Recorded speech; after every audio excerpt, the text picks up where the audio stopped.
প্রধান রাজনৈতিক দলগুলোকে বড় করে একটা ধন্যবাদ জানাতে চাই।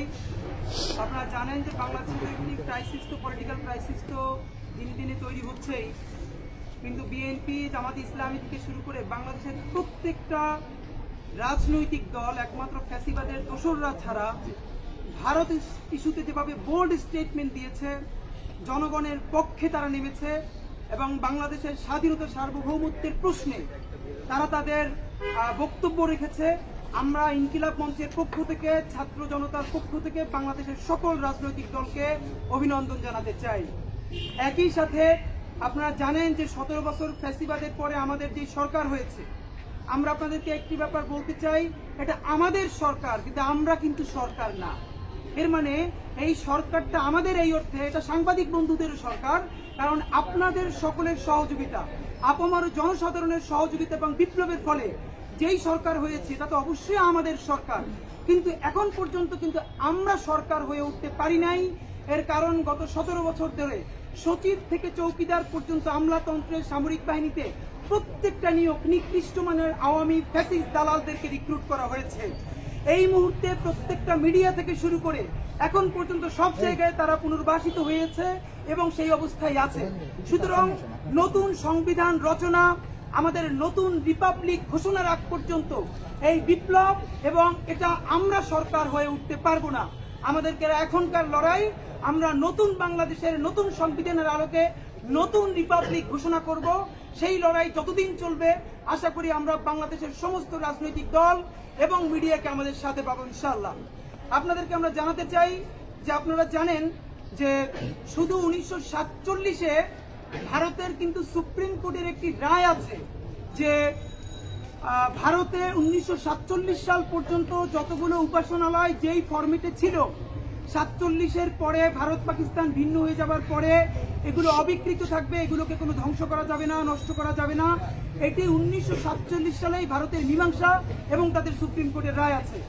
আমাদের বন্ধু বলছিল, আপনারা শুনছিলেন, বাংলাদেশে ভারত যতবার যে কোনো ক্রাইসিস তৈরি হয় তারা 3টি কার্ড নিয়ে মাঠে নামে। প্রথমত সংখ্যালঘু, এরপরে আদিবাসী, এরপরে সর্বশেষ তারা জঙ্গি কার্ড খেলে। বাংলাদেশের মানুষ গত 17 বছরের ফ্যাসিবাদের আমলেও এত বেশি রাজনৈতিক সচেতন হয়ে উঠেছে, আমরা অবাক হয়ে যাই। এই কোন কার্ডই আর বাংলাদেশের মানুষকে তারা আর এখন খেলে তারা কোনো ফায়দা নিতে পারছে না। আপনাদেরকে শুধু আমরা মনে করিয়ে দিতে চাই, গত 3 দিন আগের নিউজ আপনারা নিশ্চয়ই জানেন যে আজমির শরীফ দখলের একটি নতুন পায়তারা শুরু হয়েছে। যেই আজমির শরীফ ভারতের শুধু মুসলমানদের, সারা পৃথিবীর অগণিত দেশ থেকে আপনারা জানেন যে আজমির শরীফে মানুষ ঘুরতে আসে এবং সেখানে শ্রদ্ধা জানাতে আসে। সেই আজমির শরীফের দখলের পায়তারা হিসেবে, ষড়যন্ত্র হিসেবে আপনারা জানেন যে সেখানে ইতিমধ্যে একটি মামলা করা হয়েছে যে আজমির শরীফে নাকি একসময় শিব মন্দির ছিল। আপনারা এখন আপাতত এটাকে খুবই মনে করতে পারেন এটা হাস্যকর, এটা কোনোদিন হবে না।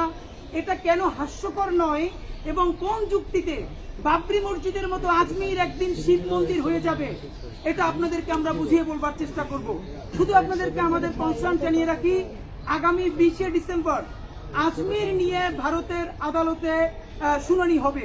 যেই মামলাটা করা হয়েছে যে আজমিরে নাকি এর আগে মন্দির ছিল, সেটার উপরে তারা এখন মামলা করা হয়েছে এবং সেই মামলার শুনানি হবে আগামী 20শে ডিসেম্বর ভারতের আদালতে।